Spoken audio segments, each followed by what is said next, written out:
So I'm beginning my lecture with some introductory observations. In 1992, after the collapse of the Soviet Union and its satellite states, an American writer and political scientist, Francis Fukuyama, published his famous volume, The End of History and the Last Man. In this book, Fukuyama argued that liberal democracy represents a culmination of humanity's social and political development. After the defeat of the communist ideology and having no unresolvable internal problems, the liberal democratic system faces, according to Fukuyama, no viable alternative and will eventually reign supreme worldwide. 4 years later, another American thinker, Samuel Huntington, offered his comprehensive rebuttal to Fukuyama assertions by unveiling his classic The Clash of Civilizations and the Remaking of World Order. Contrary to his opponent, Huntington argued that liberal democracy is a unique civilization the West should not attempt to transplant to other parts of the world. Arguing both against Fukuyama's universal claims and the national supporters of multiculturalism, Huntington emphatically remarked, and I quote, "Some Americans have promoted multiculturalism at home, some have promoted universalism abroad, and some have done both. Multiculturalism at home threatens the United States and the West. Universalism abroad threatens the West and the world. Both deny the uniqueness of Western culture. The global monoculturalists want to make the world like America. The domestic multiculturalists want to make America like the world. A multicultural America is impossible because a non-Western America is not American. A multicultural world is unavoidable because a global empire is impossible." I pause. В 1992 році, після розпаду Радянського Союзу та його сателітів, американський письменник і політолог Френсіс Фукуяма опублікував свою знамениту працю «Кінець історії. Остання людина». У цій книзі Фукуяма стверджував, що ліберальна демократія є кульмінацією соціального і політичного розвитку людства. Після поразки комуністичної ідеології і не маючи нерозв'язаних внутрішніх проблем, ліберально-демократична система не має життєздатної альтернативи і врешті-решт запанує в усьому світі. 4 роки по тому інший американський мислитель Семюел Хантінгтон запропонував своє всебічне спростування тверджень Фукуями, опублікувавши свою класичну працю «Зіткнення цивілізації і переформатування світового порядку». На відміну від свого опонента, Хантінгтон стверджував, що ліберальна демократія є унікальною цивілізацією, яку Захід не повинен намагатися трансплантувати в іншій частині світу. Сперечаючись як з універсальними претензіями Фукуями, так і з національними прихильниками мультикультуралізму, Хантінгтон категорично зауважував: деякі американці просувають мультикультуралізм у себе вдома, деякі просувають універсалізм за кордоном, а деякі роблять і те, і інше. Мультикультуралізм вдома загрожує Сполученим Штатам і Заходу, універсалізм за кордоном загрожує Заходу і світу. І обидва заперечують унікальність західної культури. Глобальні монокультурники хочуть зробити світ схожим на Америку. Внутрішні мультикультуралісти хочуть зробити Америку схожою на світ. Але мультикультурна Америка, на думку Хантінгтона, неможлива, тому що не Західна Америка не є американською. Мультикультурний світ неминучий, тому що глобальна імперія неможлива.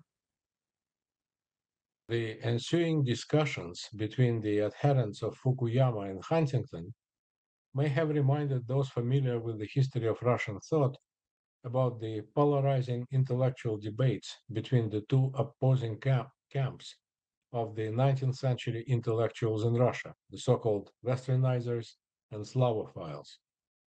The first wanted their motherland to abandon the superstitions of its traditional culture and advance along the progressive path of the West, The second felt suspicious of the Western institutions and praised the lore of ages long gone by, in which they saw the uniqueness of Russian civilization. Similarly, the so-called Americanizer, as how I would call Fukuyama, the Americanizer Fukuyama believes in the global value and applicability of the Western type of civilization. At the same time, the Americanophile Huntington stresses its uniqueness to the West and the dangers of adopting it by other nations and cultures. Both authors use the term civilization but employ it differently. Fukuyama analyzes humanity's progress from the station of barbarity to the pinnacle of liberal democratic civilization. Huntington, in his turn, combines the word civilization with culture and applies both terms interchangeably. He assumes that the institutions of American or Western civilization represent an inalienable part of their cultural identity. If we clarify this terminological discrepancy, we may discern, I think, that their perspective or respective views are not opposite but complementary, I pose. Подальші дискусії між прихильниками Фукуями та Хантінгтона могли нагадати тим, хто знайомий з історією російської думки, про поляризаційні їхні інтелектуальні дебати між двома протилежними таборами 19 століття, так званими західниками та слав'янофілами. Коли перші хотіли, щоб їхня батьківщина відмовилась від забобонів традиційної культури і пішла прогресивним шляхом Заходу, а другі з підозрою ставилися до західних інституцій і вихваляли діла давно минувших днів придання старіни глибокої, в яких вони вбачали унікальність їхньої цивілізації. І таким же самим чином американізатор, як його називає професор Сергій Фукуяма, він вірить в глобальну цінність і застосовність західного типу цивілізації. І водночас американофіл Хантінгтон наголошує на його унікальності для Заходу і небезпеці прийняття його іншими народами і культурами. І обидва автори в цій ситуації використовують термін «цивілізація», але застосовують його дуже різним чином. Фукуяма аналізує прогрес людства від стадії варварства до вершини ліберально-демократичної цивілізації, а Хантінгтон, в свою чергу, поєднує слово «цивілізація» з культурою і застосовує обидва терміни як взаємозамінні. Він вважає, що інститути американської чи західної цивілізації є невід'ємною частиною їхньої культурної ідентичності. І якщо ми прояснимо цю термінологічну розбіжність, то побачимо, що їхні погляди не протилежні, а взаємодоповнюють. All right. Let me then move on from introductory observations to some terminological clarifications. The differentiation between the so-called civilized and barbarous people goes back to ancient Greece. The first Western historian, Herodotus, who lived in the 5th century before Christ, famously made the distinction between civilized Greeks and barbarous non-Greeks in his histories. He stated at the beginning of the volume, I quote, "This is the showing forth of the inquiry of Herodotus of Halicarnassus to the end that neither the deeds of man may be forgotten by lapse of time, nor the works great and marvelous which have been produced, some by Hellenes and some by barbarians, may lose their renown." End quote.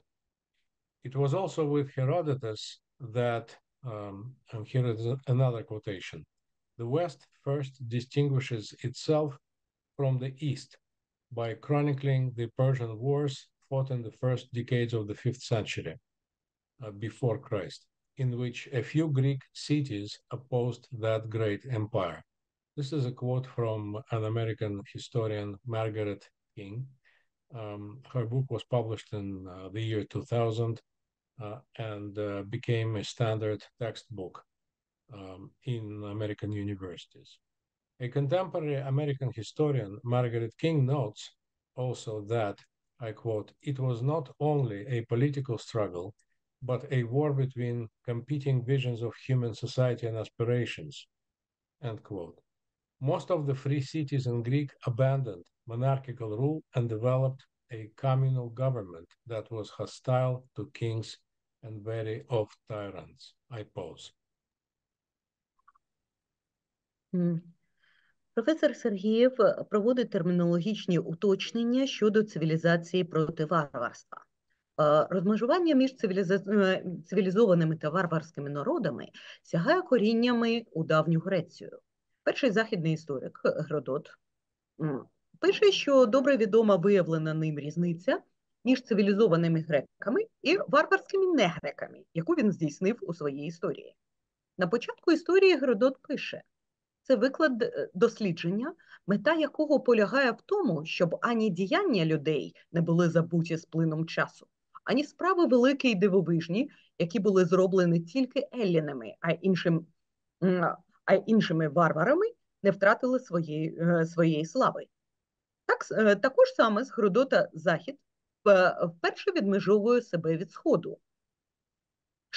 Шляхом літописання перських війн, що відбувалися в перші десятиріччя V століття до нашої ери, коли декілька грецьких міст виступили проти цієї великої імперії, як пише нам сучасна американська історикиня Маргарет Кінг, чия книга зараз стала класичним підручником. Вона зазначає, що це була не лише політична боротьба, але й війна між конкуруючими баченнями суспільства і людських прагнень. Більшість вільних міст Греції відмовилися від монархічного правління і створили общинний уряд, який вороже ставився до царів і насторожено ставився до тиранів. I paused. Natalia, please come back to slide number 3. We are still on slide number 3. So I continue. By the time of Aristotle, 4th century BC, the conceptual boundary between civility and barbarity was already established, and not on the ethnic or national grounds that separate us from them, but on the firm foundation of political philosophy. In his treatise on politics, Aristotle laid a fundamental claim of distinguishing between the just and civil political regime on the one hand, and the unfair and barbaric rule on the other. He wrote, I quote, that governments which have a regard to the common interest are constituted in accordance with strict principles of justice and are therefore true forms. But those which regard only the interest of the rulers are all defective and perverted forms, for they are despotic, whereas a state is a community of free men, end quote. In other words, the good government should be constitutional in the sense that, I quote again, it must have authority that those who are ruled, acknowledged and accept based on laws in which even those who govern are ruled by laws, end quote. In modern times, the term civilization, in the sense of civilized condition, which is opposed to barbarity, appeared in French and English social and political thought since the age of the Enlightenment.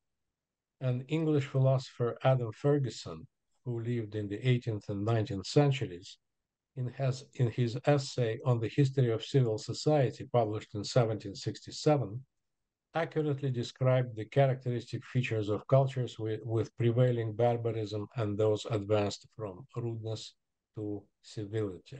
I pause. За часів Аристотеля концептуальна межа між цивілізованістю та варварством вже була встановлена, і не на етнічних чи національних підставах, що відокремлюють нас від них, а на міцному фундаменті політичної філософії. В своєму трактаті про політику Аристотель заклав фундаментальну вимогу розрізняти справедливий і громадянський політичний режим з одного боку і несправедливе і варварське правління з іншого.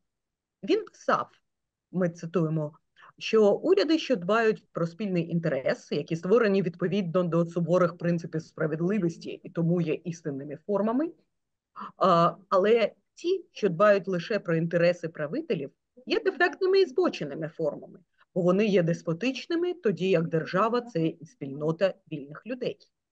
Іншими словами, хороша держава за Аристотелем повинна бути конституційною в тому сенсі, що вона повинна мати владу, що визнають і приймають ті, ким керують. Владу засновану на законах, в якій навіть ті, хто керуються законами.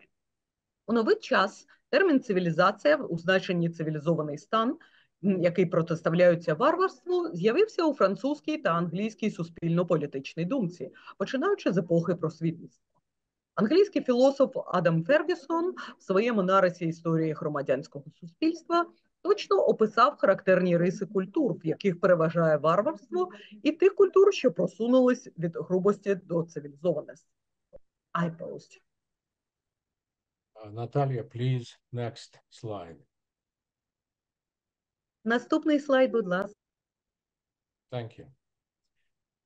Writing at the end of the 20th century and observing an entirely different socio-economic and political landscape, Francis Fukuyama once more re-examined the Enlightenment idea of universal history and human progress. He argued that the evolution from barbarity to civilization has already found its consummation in the political institutions of liberal democracy. In this novel approach to the age-old problems, Fukuyama turned to the philosophical legacy of several critical Western thinkers, namely Plato and Hegel, as interpreted by a Russian-born French philosopher, Alexander Kojève. In The Republic, Plato advanced his well-known theory of the human psyche having three parts: reason, logistikon, passion or spiritedness, themo-eides, and desire or appetite, epithemetikon. For him, this tripartite composition of the soul corresponded to the three classes of people: the sovereign, the army, and the regular citizens. Plato argued that the role of spiritedness or themos in the individual is to obey reason. It correlates to the social function of the military, which must submit to the rulers and defend the whole from external and internal disorders. I pause. Пишучи наприкінці ХХ століття і спостерігаючи зовсім інший соціально-економічний і політичний ландшафт, Френсіс Фукуяма ще раз переосмислив просвітницьку ідею універсальної історії та людського прогресу. Він стверджував, що еволюція від варварства до цивілізації вже знайшла своє завершення в політичних інститутах ліберальної демократії. У цьому новому підході до вічних проблем Фукуяма звернувся до філософської спадщини кількох критичних західних мислителів, а саме Платона та Гегеля в інтерпретації французького філософа російського походження Олександра Кожева. В «Республіці» Платон розвинув свою відому теорію про те, що людська психіка складається з трьох частин – розуму, пристрасті і бажання. Для нього цей триєдиний склад душі відповідав трьом класам людей – правителям, війську і звичайним громадянам. Платон стверджував, що роль духу або тимусу в людині полягає в тому, щоб підкорятися розуму.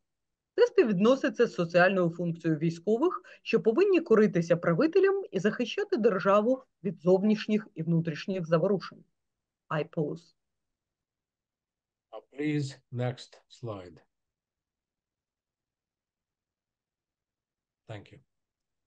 In the history of Western philosophy, the concept of themos acquired various meanings.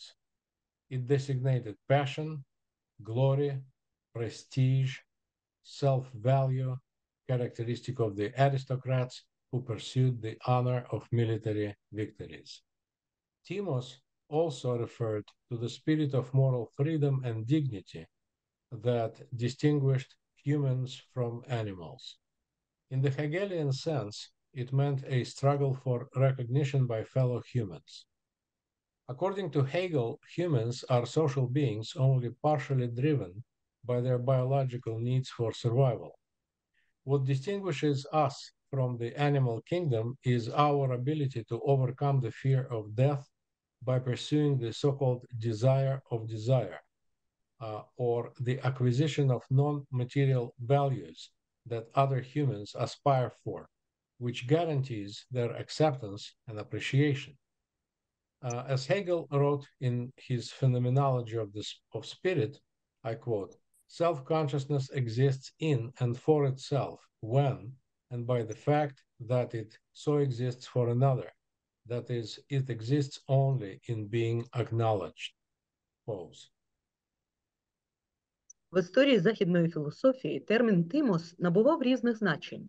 Він позначав пристрасть, славу, престиж або почуття власної гідності, характерні для аристократів, що прагнули честі військових перемог. Тимос також означав дух моральної свободи і гідності, що відрізняє людину від тварини. У гегелівському розумінні він означав боротьбу за визнання з боку інших людей.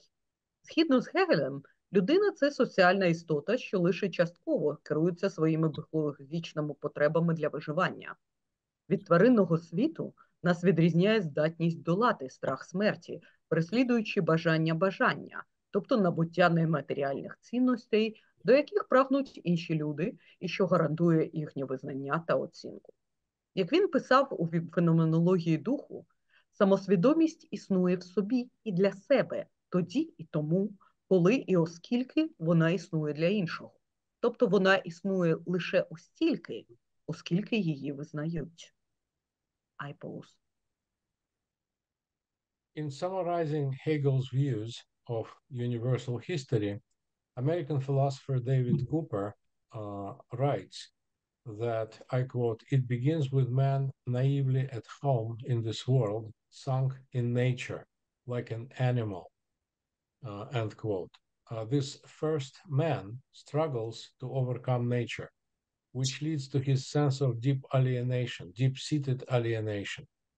He then asserts, I quote again, "one's freedom by enslaving other people," end quote, which brings about the relationship between mastery and slavery.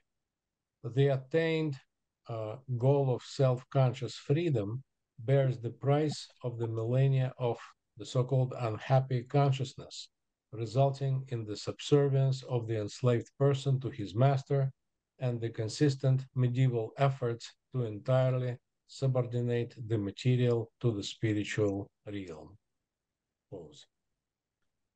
Підсумовуючи погляди Гегеля на всесвітню історію, американський філософ Девід Купер пише, що вона починається з людини, що наївно почувається вдома в цьому світі, зануреною в природу як тварина.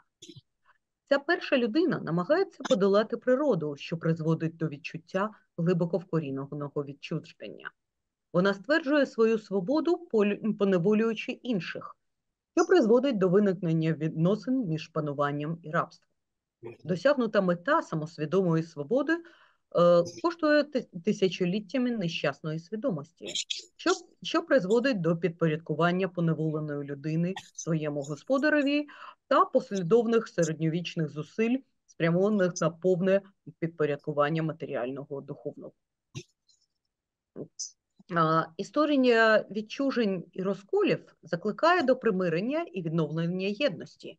В інтерпретації Гегеля Кожевим кульмінація цього процесу ознаменує кінець історії.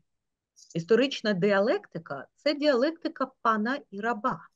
Але якщо опозиція тези і антитези має сенс лише в їх примиренні шляхом синтезу, якщо історія в повному розумінні цього слова обов'язково має кінцевий термін, і якщо бажання повинно закінчитися задоволенням, взаємодія пана і раба повинна врешті-решт завершитися діалектичним подоланням їх обох. I pause here. The history of alienations and splits calls for reconciliation and the restoration of unity. In the interpretation of Hegel by Alexander Kojev, the culmination of this process will mark the so-called end of history. As Kojev puts it, I quote, "The dialectic is the dialectic of master and slave.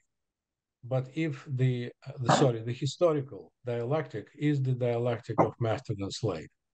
But if the opposition of thesis and antithesis is meaningful only in their reconciliation by synthesis, if history, in the full sense of this word, necessarily has a final term, and if desire must end in satisfaction, the interaction of master and slave must finally end in the dialectical overcoming of both of them. End of quotation.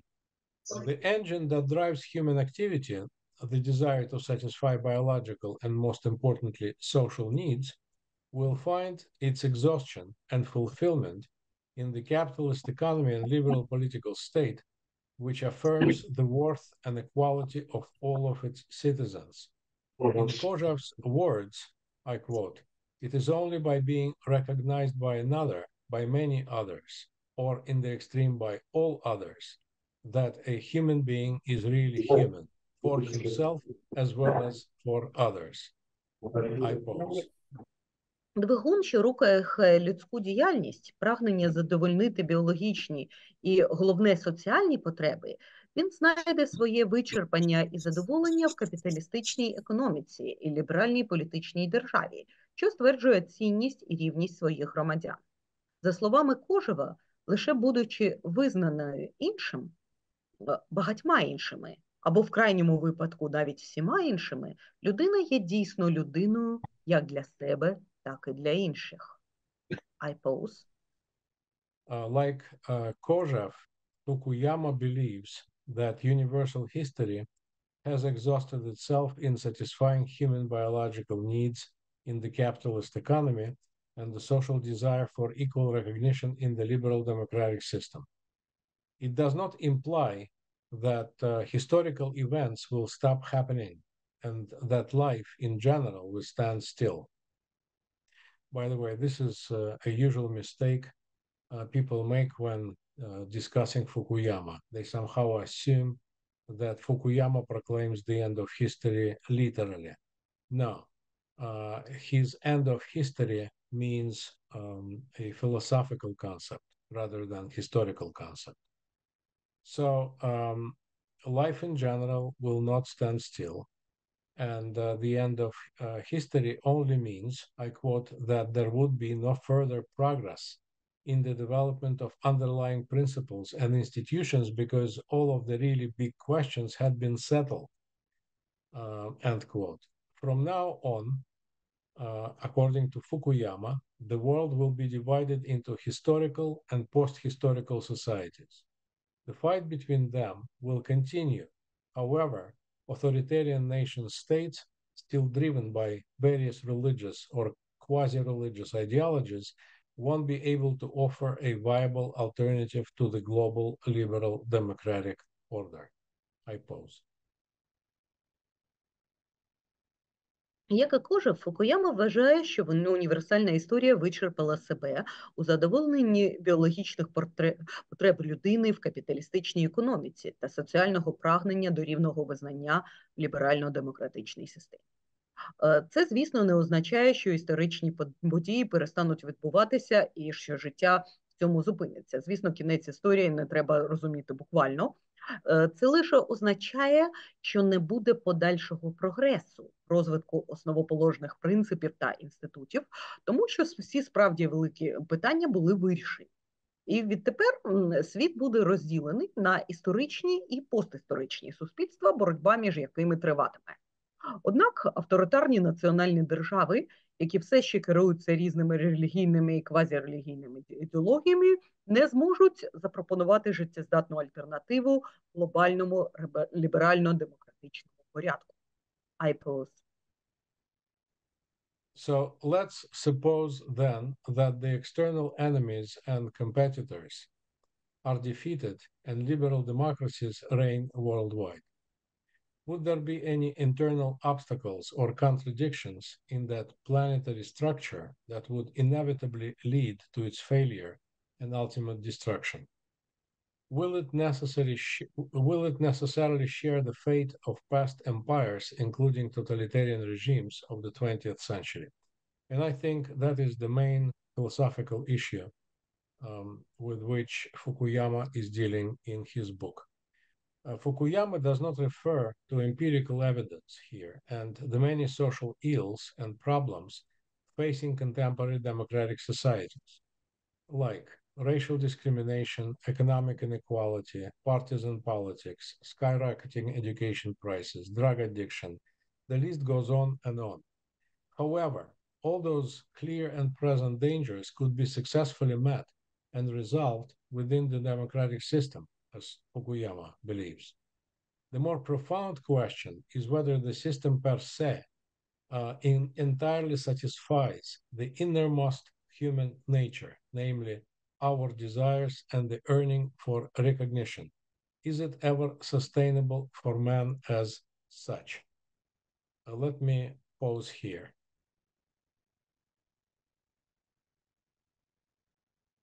Уявимо собі, що зовнішні вороги і конкуренти переможені, і в усьому світі панує ліберальна демократія. Чи існуватимуть у цій планетарній структурі якісь внутрішні перешкоди чи протиріччя, що неминуче призведуть до її краху та остаточної руйнації? Чи обов'язково вона розділить долю минулих імперій, включно з тоталітарними режимами ХХ століття? Фукуяма не посилається на емпіричні дані і численні соціальні негаразди. Він не посилається на ті проблеми, з якими стикаються сучасні демократичні суспільства. Расова дискримінація, економічна нерівність, заангажована політика, стрімке зростання цін на освіту, наркоманія – список можна продовжувати і продовжувати. Проте всі ці явні і наявні небезпеки можуть бути успішно подолані в рамках демократичної системи. І глибше питання, на думку Фукуями, полягає в тому, чи ця система як така повністю задовольняє найглибшу людську природу, а саме наші бажання і прагнення до визнання. Чи є вона стійкою для людини як такої? I pause here. In his analysis, Fukuyama distinguishes between the criticism of liberal democracy from the left and from the right. The leftists believe the capitalist system will remain deficient since it polarizes wealth and poverty. The impoverished will never achieve full equality and recognition from the prosperous because of the financial disparity and an inalienable feature of the free market economy. In turn, the critics from the right question the very aspiration of shared human recognition. They contend, as Fukuyama writes, I quote, that the problem with liberal society is not the inadequate universality of recognition, but the goal of equal recognition itself. The latter is problematic because human beings are inherently unequal. To treat them as equal is not to affirm, but to deny their humanity, end quote. I pause. В своєму аналізі Фукуяма розрізняє критику ліберальної демократії з боку лівих і правих. Ліві вважають, що капіталістична система залишатиметься недосконалою, оскільки вона поляризує багатство і бідність. Бідні ніколи не досягнуть повної рівності та визнання з боку заможних через фінансову нерівність, що є невід'ємною рисою вільної ринкової економіки. В свою чергу праві критики ставлять під сумнів саме прагнення до спільного людського визнання. Вони стверджують, як пише Фукуяма, що проблема ліберального суспільства полягає не в недостатній універсальності визнання, а в самій меті рівного визнання. Останнє є проблематичним, оскільки люди за своєю природою нерівні, і ставитися до них як до рівних означає не стверджувати, а заперечувати їхню людяність. I pause here. Here, Fukuyama makes another very significant distinction based on the concept of themos. He differentiates between isothemia, or equal respect and appreciation, and as contrasted with megalothemia, which aims at superior recognition by others. As a reflection of the negative aspects of themos, megalothemia in human history is responsible for wars, tyranny, imperialism, and countless other expressions of human desire for domination. Contemporary democracy is the isothemic society that suppresses megalothemiacs with insatiable ambition. However, the so-called last humans in the so-called post-historic cultures have become too average and ordinary.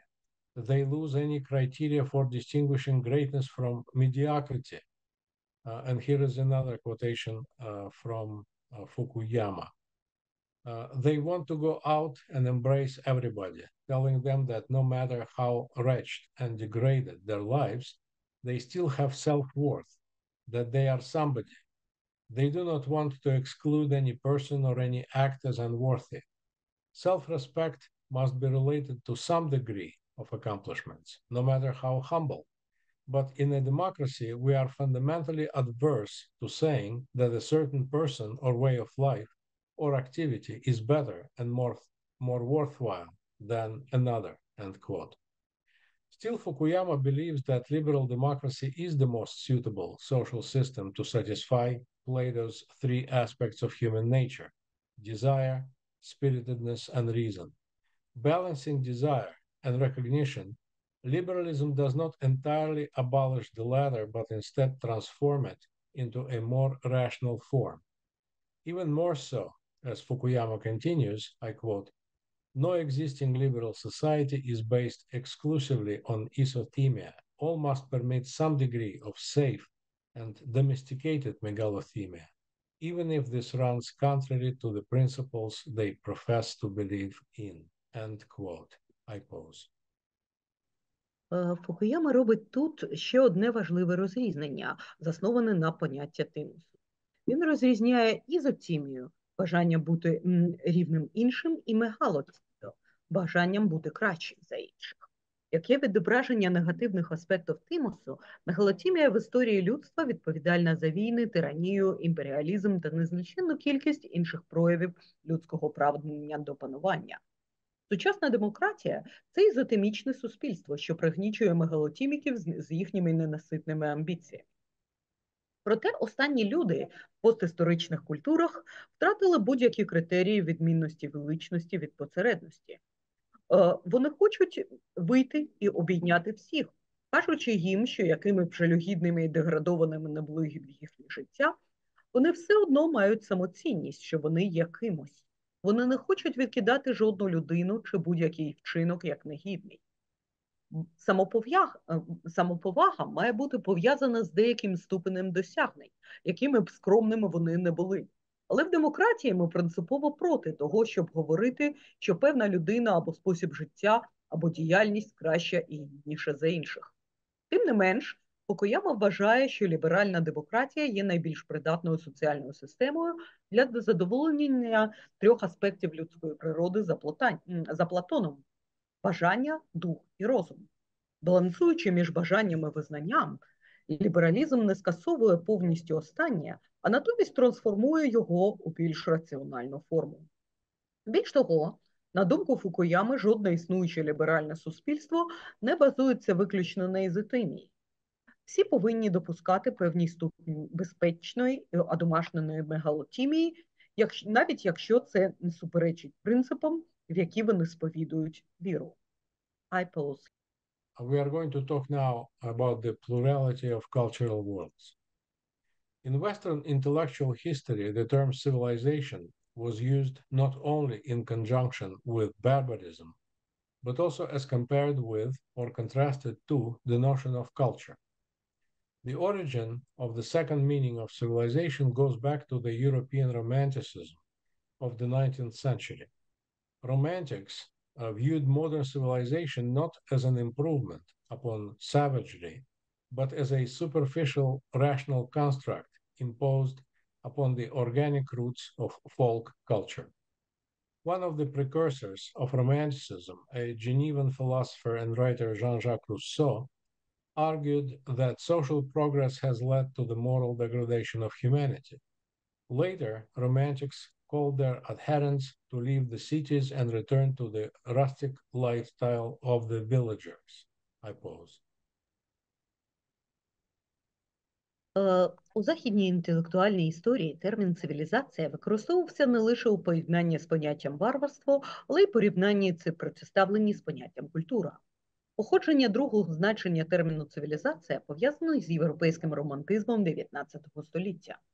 Романтики розглядали сучасну цивілізацію не як покращення дикості, а як поверхневий раціональний конструкт, що накладений на органічне коріння народної культури. Один з попередників романтизму, женевський філософ і письменник Жан-Жак Руссо, стверджував, що соціальний прогрес призвів до моральної деградації людства.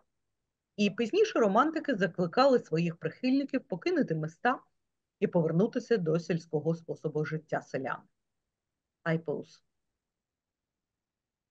The civilizational view of the historical process in the 20th century became well established due to the Annales school of the French so-called new historians.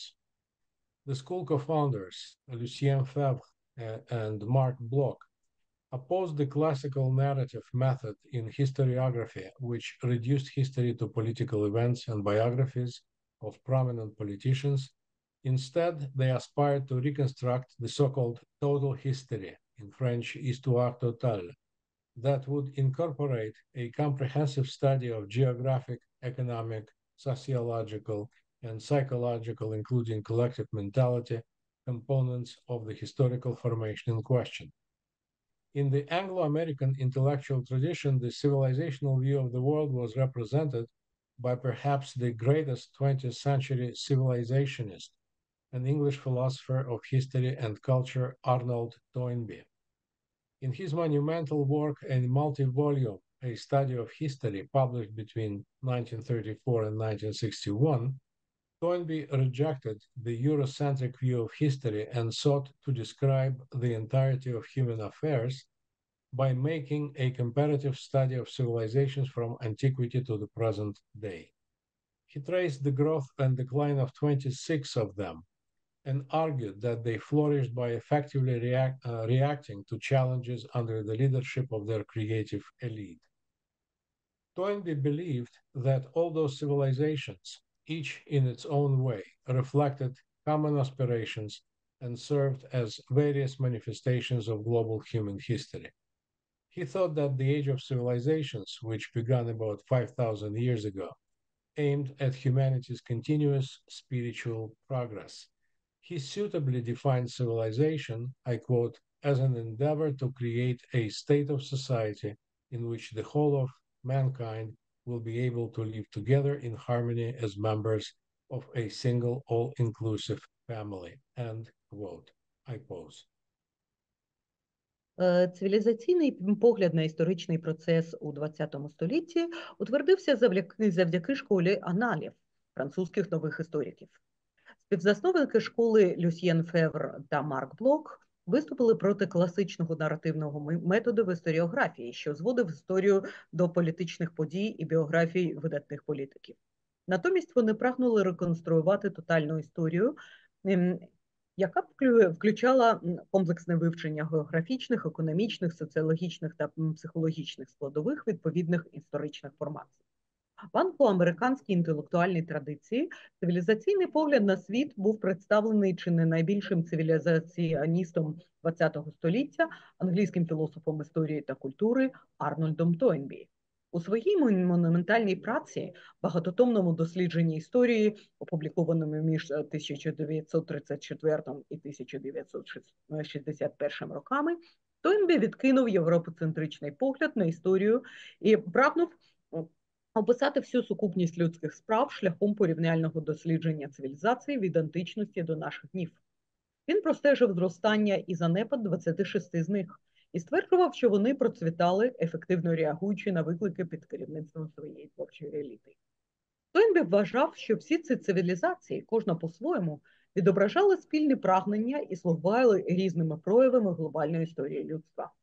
За Тойнбі, епоха цивілізації, що розпочалася близько 5000 років тому, була спрямована на безперервний духовний прогрес людства, і цивілізація визначається як прагнення створити такий стан суспільства, в якому все людство зможе розжити разом у гармонії, як члени єдиної всеохоплюючої родини. I pause here. In his take on the civilizational approach to human affairs, American political scientist Samuel Huntington is interested not so much in human history, but in contemporary geopolitical strategies. He agrees that, I quote, human history is the history of civilizations, and it is impossible to think of the development of humanity in any other way, end quote.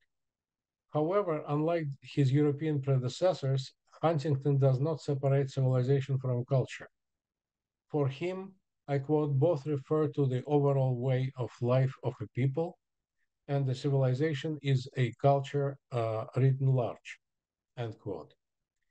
Even more so, a civilization is, I quote again, the highest cultural grouping of people and the broadest level of cultural identity. It is defined both by common objective elements, such as language, history, religion, customs, institutions, and by the subjective self-identification of people, end quote.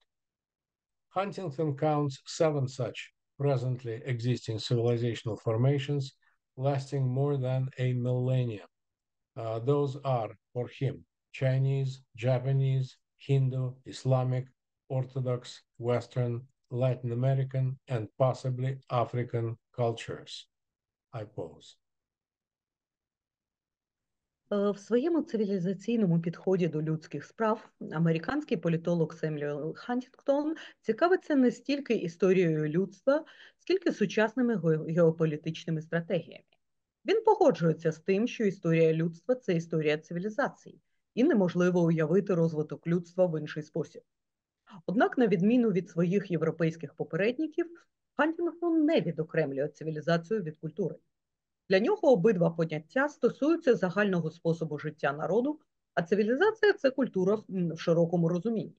Навіть більше, цивілізація для нього – це найвищее культурне угрупування людей і найширший рівень культурної ідентичності. Вона визначається як спільними і об'єктивними елементами, такими як мова, історія, релігія, звичаї, інститути, так і суб'єктивною самоідентифікацією людей. Хантінгтон нараховує 7, можливо 8 таких нині існуючих цивілізаційних утворень, що тривають понад тисячоліття. Це китайська, японська, індуїстська, ісламська, православна, західна, латиноамериканська і, можливо, африканська культура. Додам від себе, як від перекладачки, що африканська культура єдина – це дуже сумнівна ситуація. I pause here. After the victory in the Cold War and the dissolution of the Soviet Union, Western civilization became dominant in the international arena, which underwent considerable changes. Huntington writes, I quote, in the post-Cold War world, the most important distinctions among people are not ideological, political, or economic. They are cultural. He continues. Nation states remain the principal actors in world affairs. However, civilizations are cultural and not political entities. Therefore, the state's behavior will be shaped not only, as in the past, by the pursuit of power and wealth, but also by cultural preferences, commonalities, and differences, end quote. In the post-Cold War world, Huntington contends, I quote, for the first time in history, global politics has become multipolar and multi-civilizational. In this new world, he adds, local politics is the politics of ethnicity, global politics is the politics of civilizations. The rivalry of the superpowers is replaced by the clash of civilizations, end quote. And in those geopolitical circumstances, as he concludes, I quote again, the most pervasive, important, and dangerous conflicts between peoples belonging to different cultural entities, while the most dangerous cultural conflicts may happen along the fault lines between civilizations, end quote, I pose. Після перемоги в Холодній війні та розпаду Радянського Союзу західна цивілізація стала домінуючою на міжнародній арені, що зазнала значних змін. У світі після Холодної війни, як пише Хантінгтон, найважливіші відмінності між народами не є ідеологічними, політичними чи економічними. Вони є культурними. Національні держави залишаються головними дійовими особами в світових справах, продовжує він. Однак цивілізації – це культурні, а не політичні утворення. Тому поведінка держав за Хантінгтоном буде визначатися не тільки, як в минулому, прагненням до влади і багатства, але також культурними уподобаннями, спільними рисами і відмінностями. У світі після Холодної війни, стверджує Хантінгтон, вперше в історії світова політика стала багатополярною і багатоцивілізаційною. У цьому новому світі, як пише він, локальна політика – це політика етнічності, глобальна політика – це політика цивілізації. І на зміну суперництву наддержав приходить зіткнення цивілізацій. І в цих геополітичних обставинах найбільш поширені, важливі і небезпечні конфлікти, як він підсумовує, відбуватимуться між народами, що належать до різних культурних утворень. Тоді як найнебезпечніші культурні конфлікти можуть відбуватися вдовж лінії розлому між цивілізаціями. So I continue. What are the practical implications of Huntington's civilizational approach to global politics? First, the Western allies should realize the uniqueness of Western culture and that its, I quote, universalist pretensions increasingly bring it into conflict with other civilizations, most seriously with Islam and China. Second, end quote. Second, they should understand that modernization does not necessarily make non-Western cultures part of the West. In fact, I quote, modernization is distinct from Westernization and is producing neither a universal civilization in any meaningful sense, nor the Westernization of non-Western societies, end quote. Third, since, as Huntington tells us, culture matters, I quote, societies sharing cultural affinities cooperate with each other, and the efforts to shift societies from one civilization to another are unsuccessful, end quote. And fourth, the continuous survival of Western civilization depends on, here is another quote, Americans reaffirming their Western identity and all Westerners uniting to renew it against challenges from non-Western societies, I pose.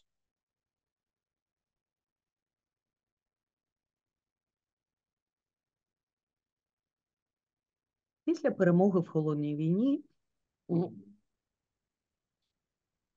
вибачте, які практичні наслідки має цивілізаційний підхід Хантінгтона до глобальної політики? По-перше, західні союзники повинні усвідомити унікальність західної культури і те, що її універсалістські претензії все частіше приводять її до конфлікту з іншими цивілізаціями, і найсерйозніше це відбувається з ісламом і Китаєм. По-друге, вони повинні зрозуміти, що модернізація не обов'язково робить незахідні культури частиною Заходу. Насправді модернізація відрізняється від вестернізації і не створює ані універсальної цивілізації в будь-якому значущому сенсі, ні вестернізації незахідних суспільств. По-третє, оскільки, як стверджують Хантінгтон і Гаррісон, культура має значення, суспільства, що мають культурну спорідненість, співпрацюють з одним. І зусилля, спрямовані на переміщення суспільств з однієї цивілізації в іншу, є безуспішними.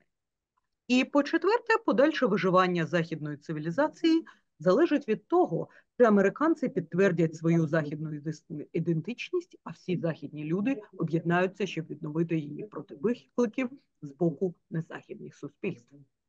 I end this part here. Okay. In that sense, the West is against the rest, and to preserve its accomplishments and progress further, it needs to consolidate and increase its cultural capital.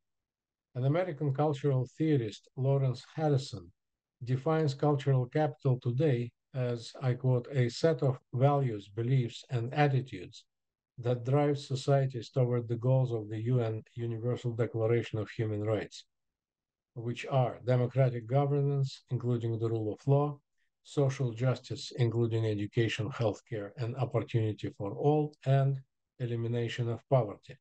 Such an explicitly Western interpretation leads its adherents to proclaim the so-called end of multiculturalism, where the latter represents, I quote, the idea that all cultures are essentially equal, if different, end quote.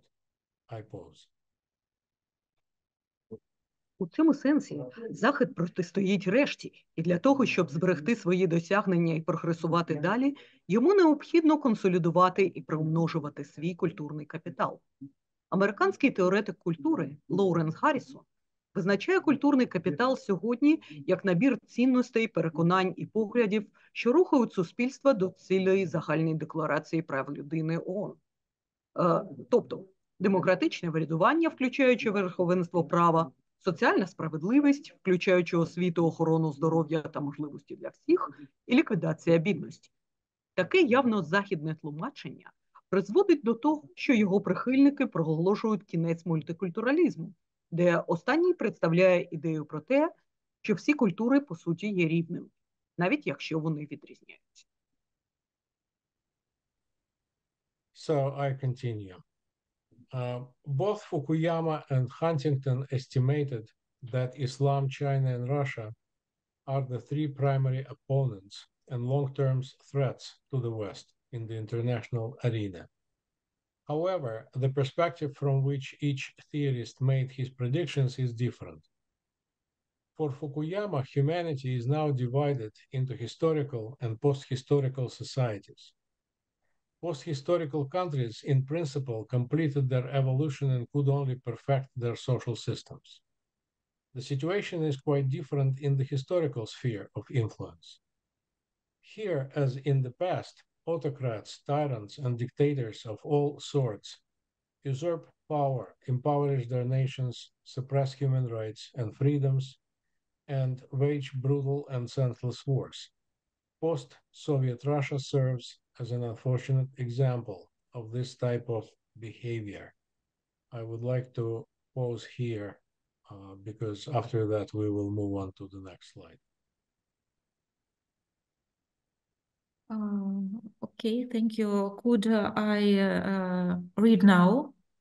Yes. Yes, okay.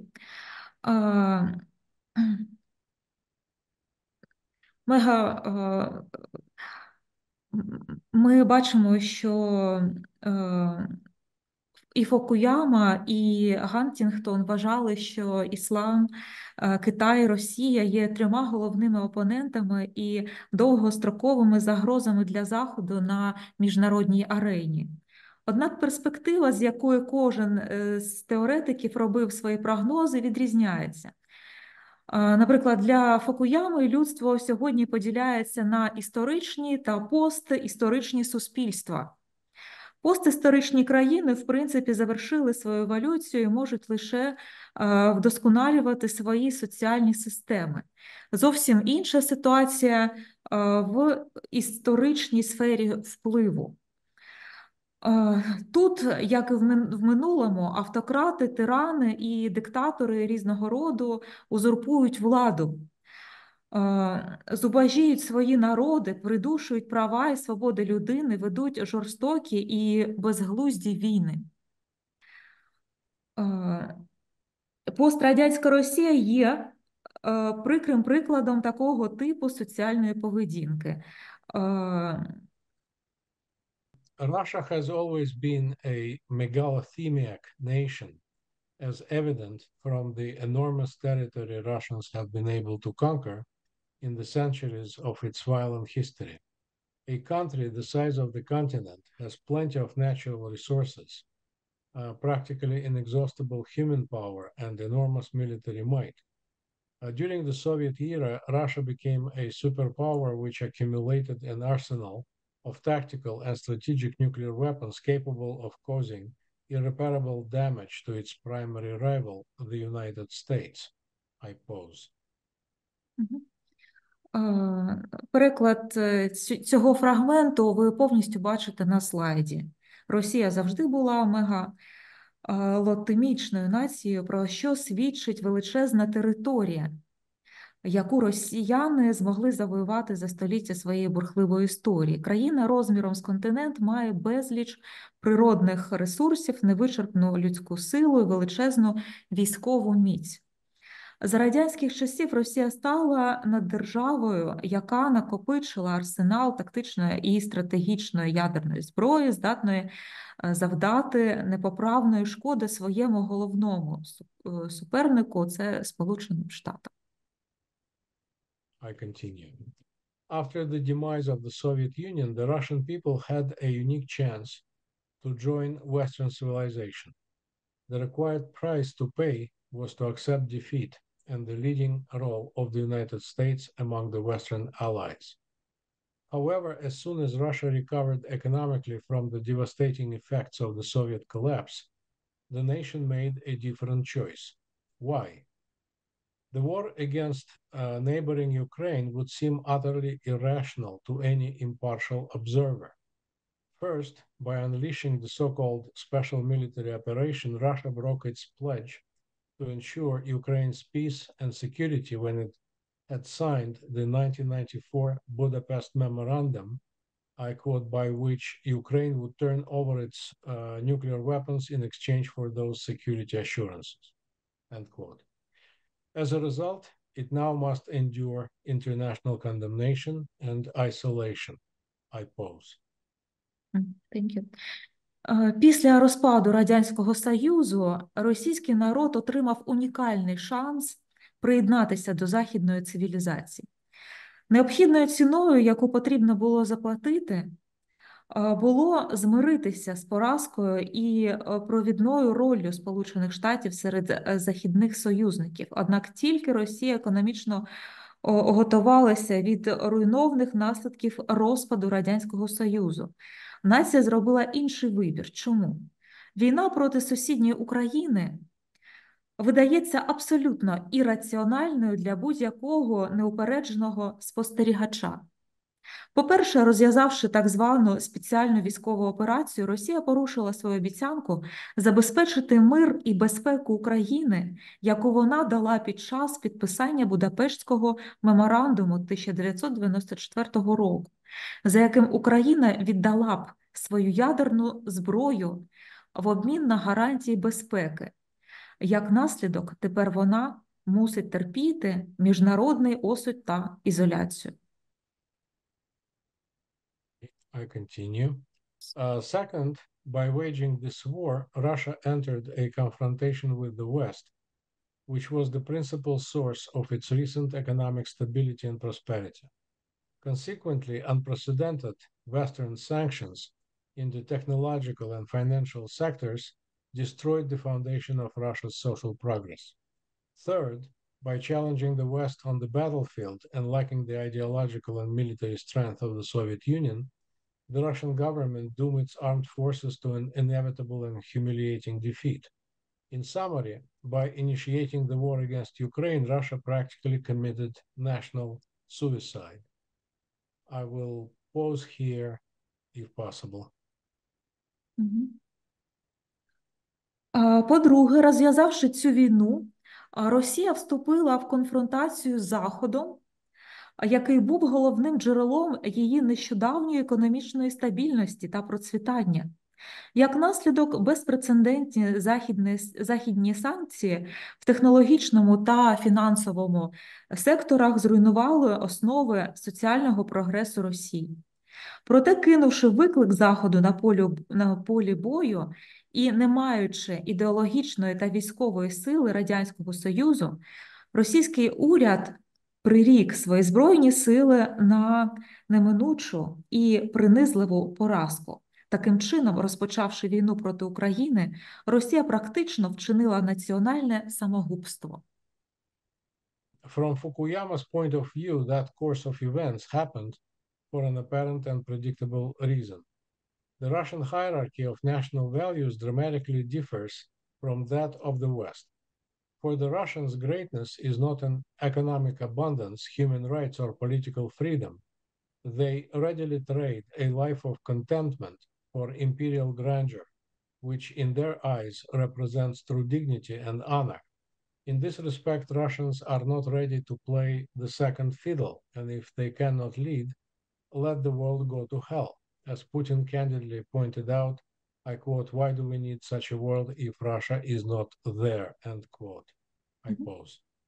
З точки зору Фукуями, такий перебіг подій стався з очевидної і передбачуваної причини. Російська ієрархія національних цінностей кардинально відрізняється від західної. Для росіян велич полягає не в економічному достатку, правах людини чи політичній свободі. Вони з легкістю обмінюють задоволене життя на імперську велич, яка в їхніх очах уособлює справжню гідність і честь. У цьому відношенні росіяни не готові грати другу скрипку. А якщо вони не можуть очолити, то нехай світ котиться під три чорти, як відверто зазначив Путін. Навіщо нам такий світ, якщо в ньому не буде Росії? For Samuel Huntington and his civilizational approach to history, the political drama of the 21st century has a slightly different meaning. After the downfall of the Soviet Union, the United States remained the only superpower with worldwide dominance. Together with the European Union, Canada, Australia, and New Zealand, it embodies the Western civilization, which is heading toward likely confrontations with countries and alliances belonging to opposite cultural formations. The first bell rang when Muslim terrorists hijacked the airplanes on 9/11 and used them as flying rockets to destroy the World Trade Center in New York. I pause here. Православна Росія як немезида західної цивілізації для Семюела Гантінгтона та його цивілізаційного підходу до історії, політична драма 21 століття має дещо інше значення. Після розпаду Радянського Союзу Сполучені Штати залишилися єдиною наддержавою зі світовим домінуванням разом з Європейським Союзом, Канадою, Австралією та Новою Зеландією. Вони уособлюють західну цивілізацію, яка прямує до ймовірних конфронтацій з країнами та альянсами, що належать до протилежних культурних формацій. Перший дзвіночок пролунав, коли мусульманські терористи захопили літаки 11 вересня і використали їх як літаючі ракети для знищення Всесвітнього торгового центру в Нью-Йорку. Then President George W. Bush declared the war on terror and unleashed military operations in Iraq and Afghanistan in retaliation. American military forces invaded Afghanistan in 2001 and overthrew the Muslim government of the Taliban. 20 years later, in 2021, the American troops left the country, and the Taliban quickly regained control over the territories. The invasion of Iraq proved no less disastrous. Beginning in 2003, it soon turned into a prolonged fight against various terrorist organizations such as Al-Qaeda and the Islamic State. The ISIS insurgency continues in Iraq, although at a low level, despite the counteroffensive operations by the Iraqi military backed by the United States and its allies. As Samuel Huntington accurately predicted, the imposition of Western, I quote, values to places that have been deeply inoculated against them by culture and custom is to invite the very confrontation that we seek to avoid. End quote. I pause. І тоді президент Джордж Буш оголосив війну з тероризмом і розпочав військові операції в Іраку та в Афганістані у відповідь. Американські збройні сили вторглися в Афганістан у 2001 році і повалили мусульманський уряд Талібану. Через 20 років, у 2021 році, американські війська залишили країну, а таліби швидко відновили контроль над територіями. Вторгнення в Ірак виявилося не менш катастрофічним.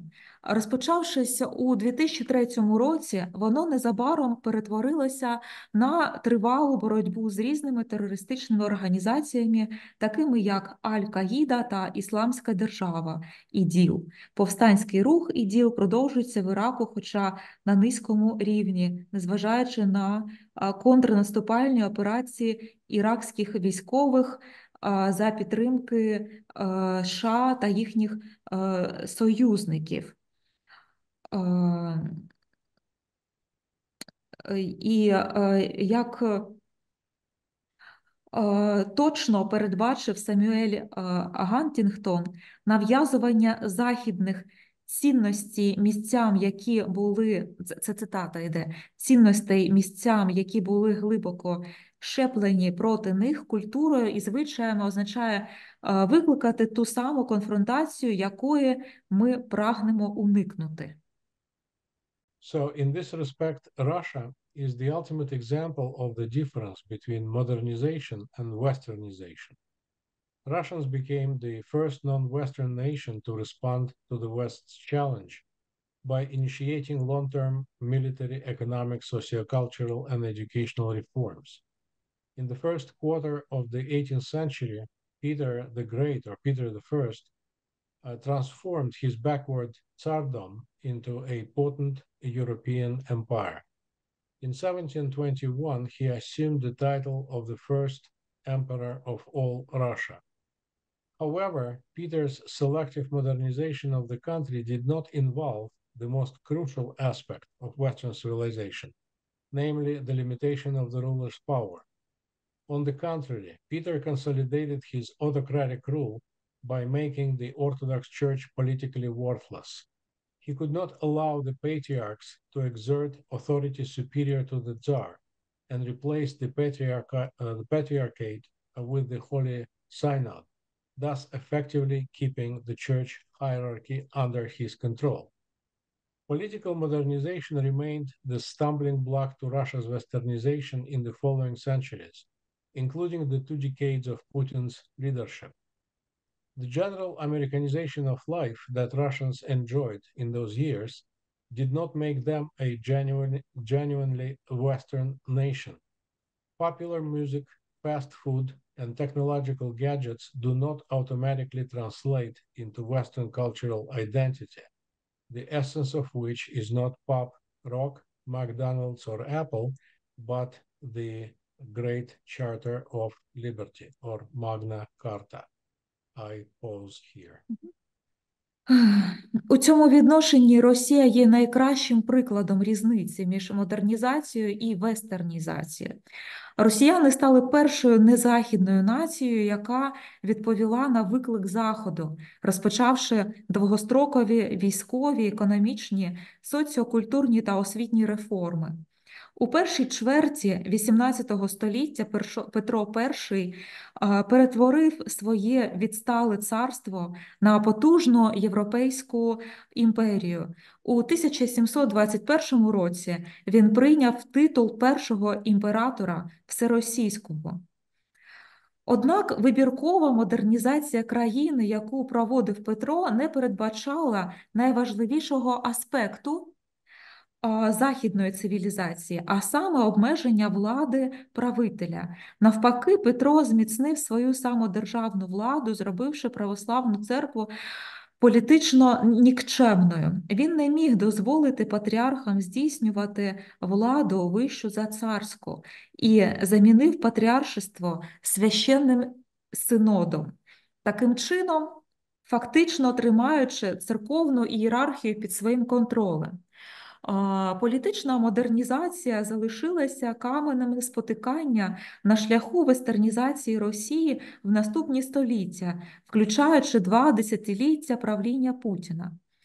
Загальна американізація життя, якою росіяни насолоджувалися в ті роки, не зробила їх справді західною нацією. Популярна музика, фастфуд і технологічні гаджети не перетворюються автоматично на західну культуру та ідентичність, суть якої полягає не в поп-році, Макдональдс чи Apple, а у великій хартії вольностей.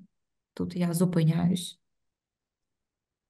The resurgence of religion, or as Huntington put it, the revenge of God, is another significant feature of post-Cold War international politics. The events of the preceding 20th century fully justified Friedrich Nietzsche's projection about the death of God. It went down in history under the politically correct title of the secular age. The following period witnessed the resurrection of God and the revival of traditional religions, which once constituted the heart of national self-consciousness.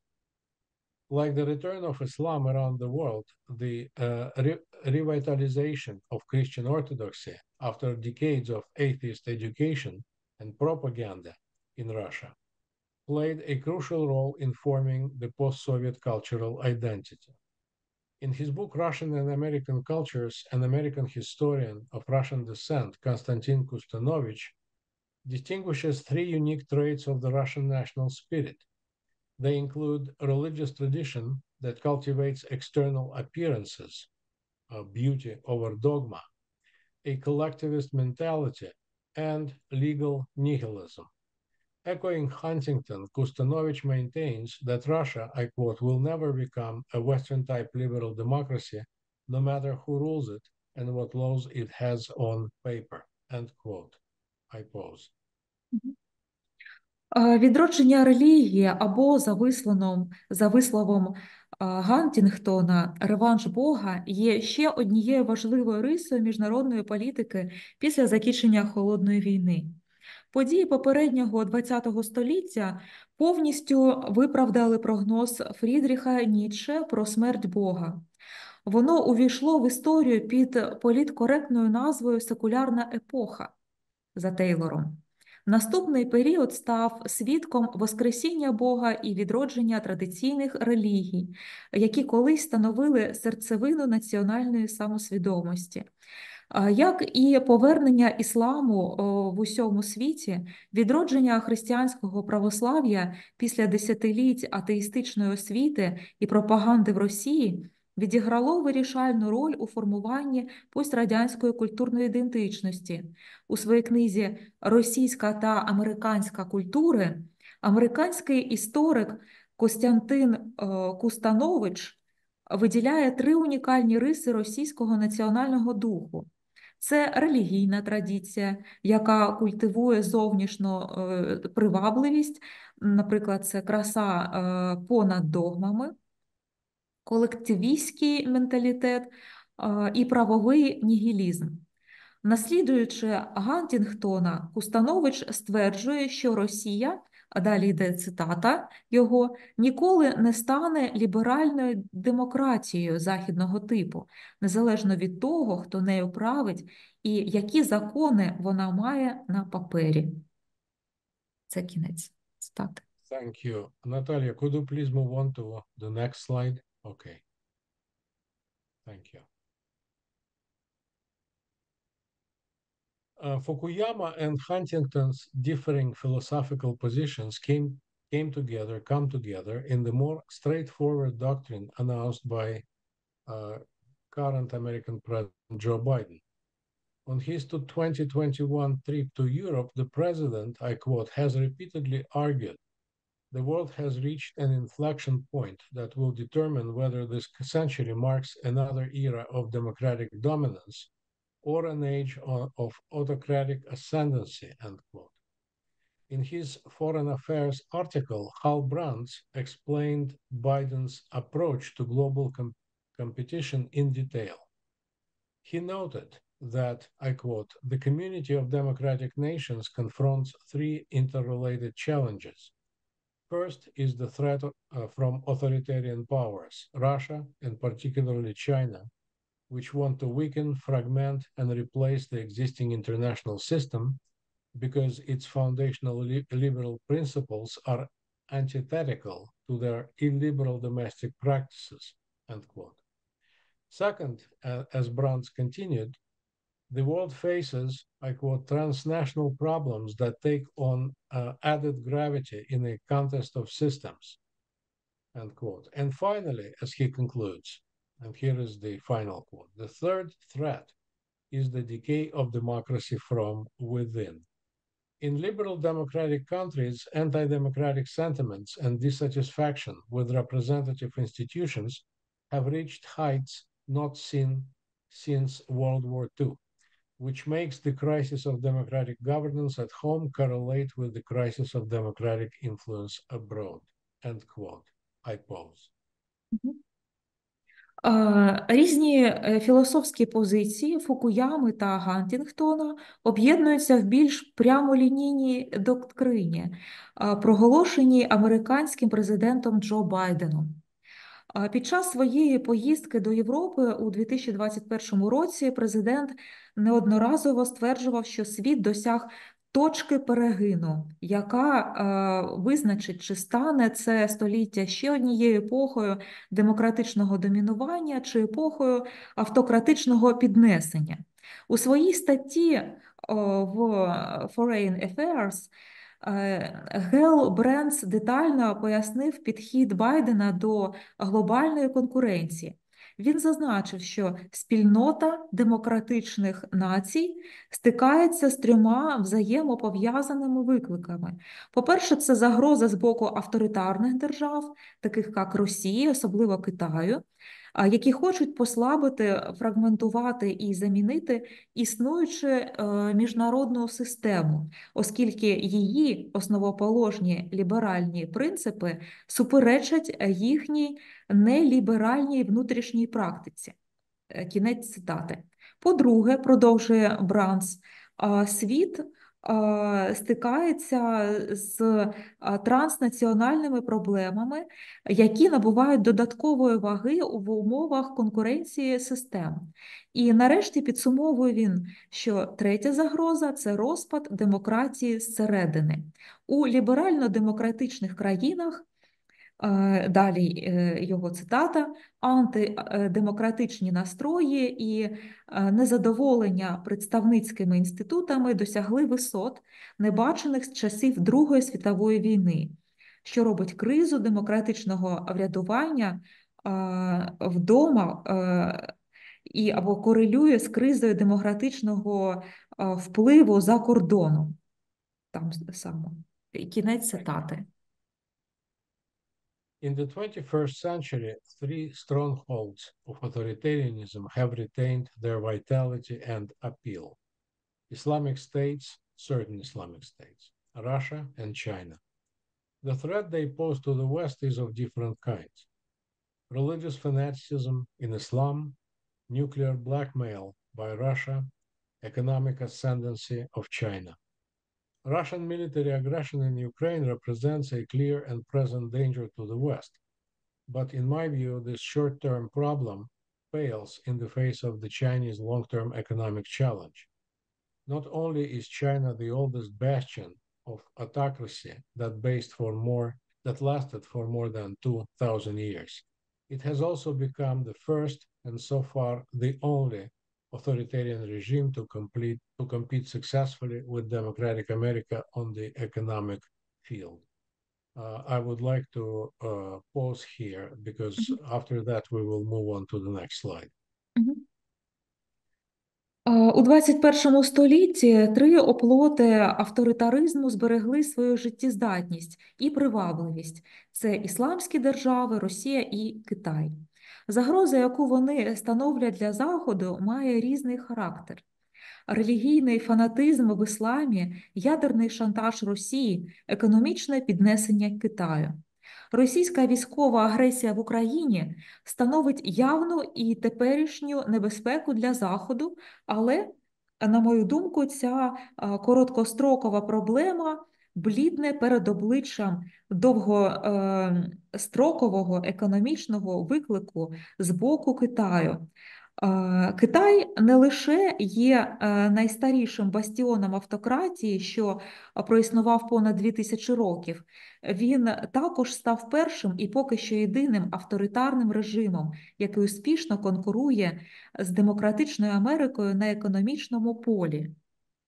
Тут я зупиняюсь.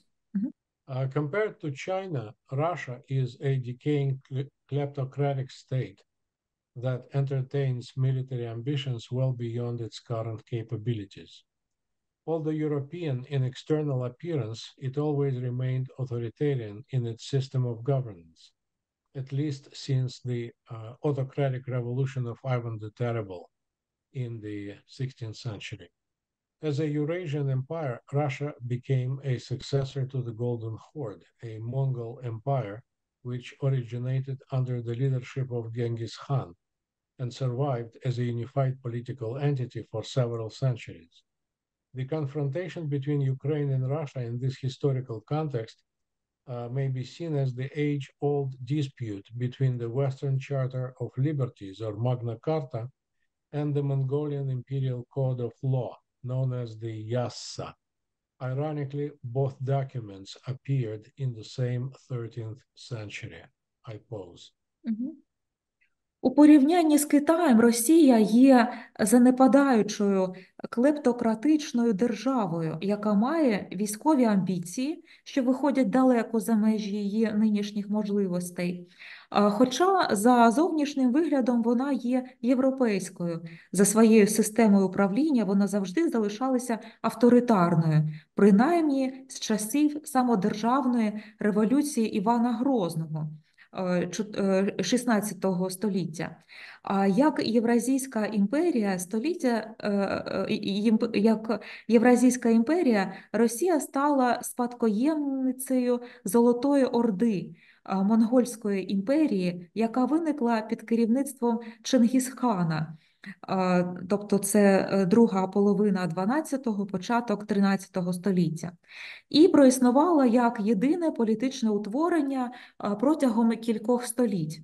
Протистояння між Україною та Росією в цьому історичному контексті є давньою суперечкою між Західною хартією вольностей або Великою хартією вольностей та Монгольським імперським кодексом законів, відомим як Ясса.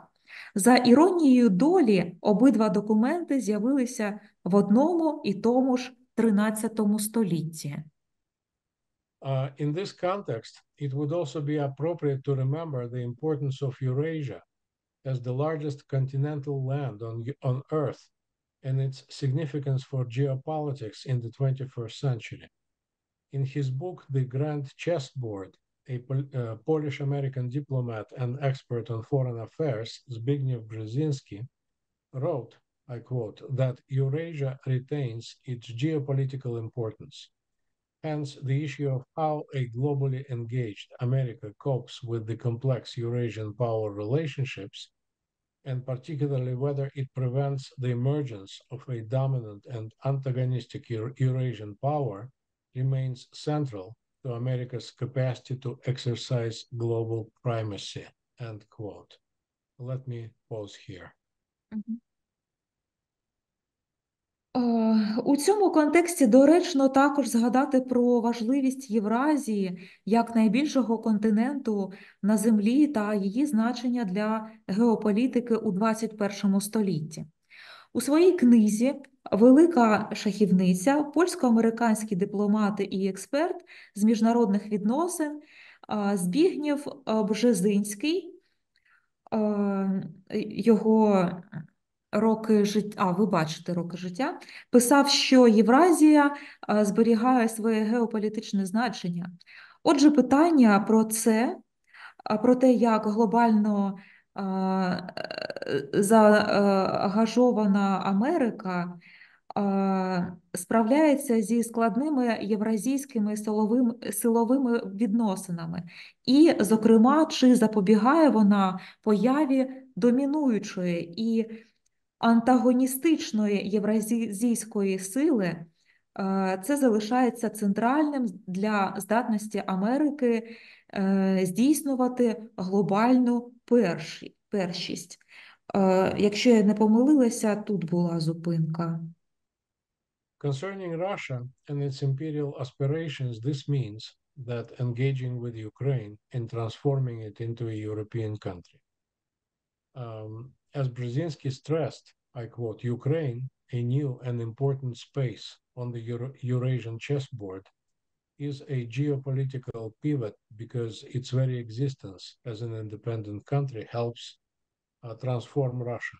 Without Ukraine, Russia ceases to be a Eurasian empire, end quote.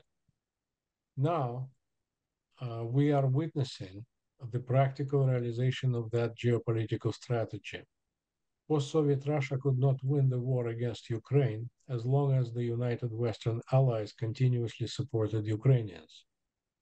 Thus, the ancient Kievan Rus, the seat of the Russian Empire, may also eventually become its grave digger.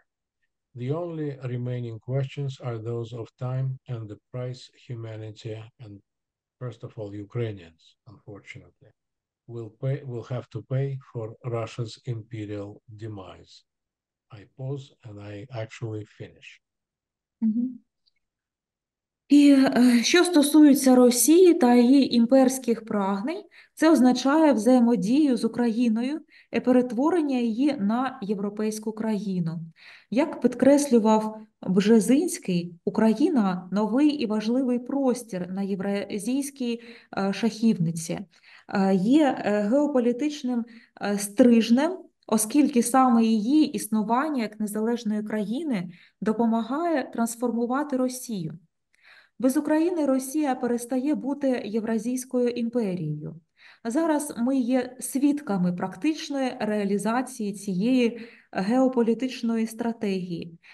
Пострадянська Росія не могла виграти війну проти України